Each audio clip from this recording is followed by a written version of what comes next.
Okay, this is a great idea, a DIY Bokashi kit. So you are going to make your own fermented Bokashi with a couple of buckets, anyone's from the DIY shop.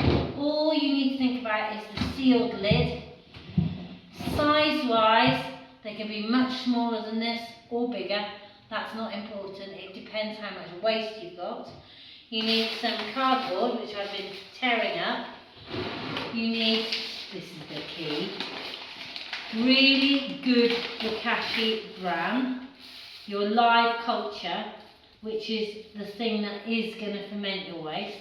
You need a potato masher of some sort, or tamper, and you need some waste. Most Bokashi bins that are available commercially have got a tap or a spigot in the bottom and then a tray. You can put a tap into your bucket if you wish and use something like biochar in the bottom of your kit to separate the Bokashi and make sure there's a drainage area. But the easiest way is to have no hole, get some shredded cardboard and fill up the bottom of your bin. The great thing about using cardboard is if you're going to add your Bokashi into a garden composter, you've got your carbon source, your balance, already in. So this will become really soaked with liquid, that's fine. You'll add it to your compost and it will balance out with browns and greens and make your compost even better. So I've got the cardboard into the bottom.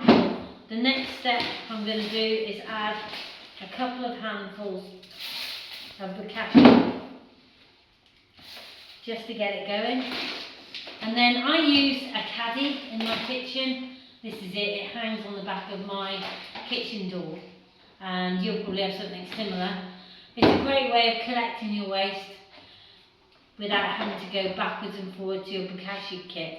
And it's also positive because you don't want to take the lid off more often than necessary with Bokashi because it's all about an anaerobic system, so no air. So we'll see what I've had for my supper over the last week or so.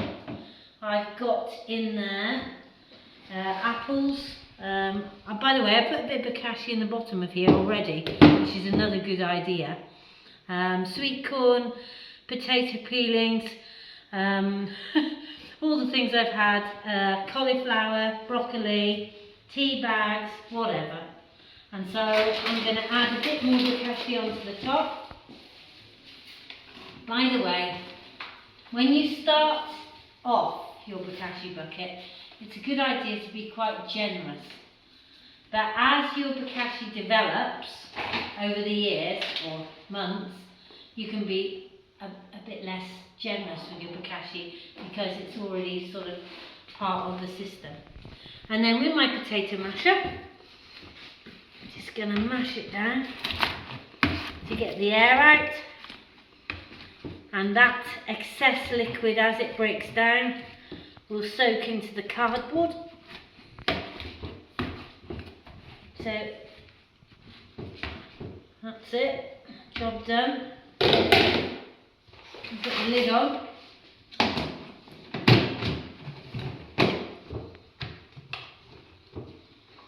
Literally, that is it. I have my own homemade DIY Bokashi bucket.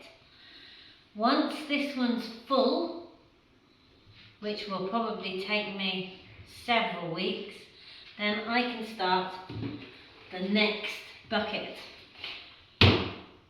Once that one's full, more weeks will have gone by. That means my original bucket will be full and fermented. So it will take a minimum of 2 weeks for this bucket to ferment. And once it's done, then I can empty this bucket out,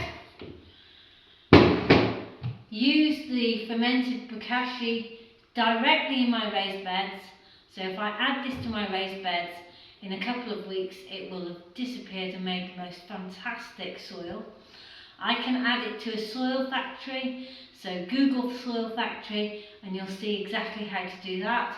Or I can add it to my conventional green Johanna or garden compost bin, whether you use pallets or just a heap. You can add it into there and it will really activate your compost and make the best soil that money can't buy actually. And you'll have taken your food waste out of the system, you'll have reduced transportation and carbon emissions, and you'll have closed your own loop. If you like growing veg, this is like, you know, they talk about gut bacteria and gut health. This is soil health, which will be transferred into your vegetables in terms of nutrition and taste. So I think that is a win, win, win, win.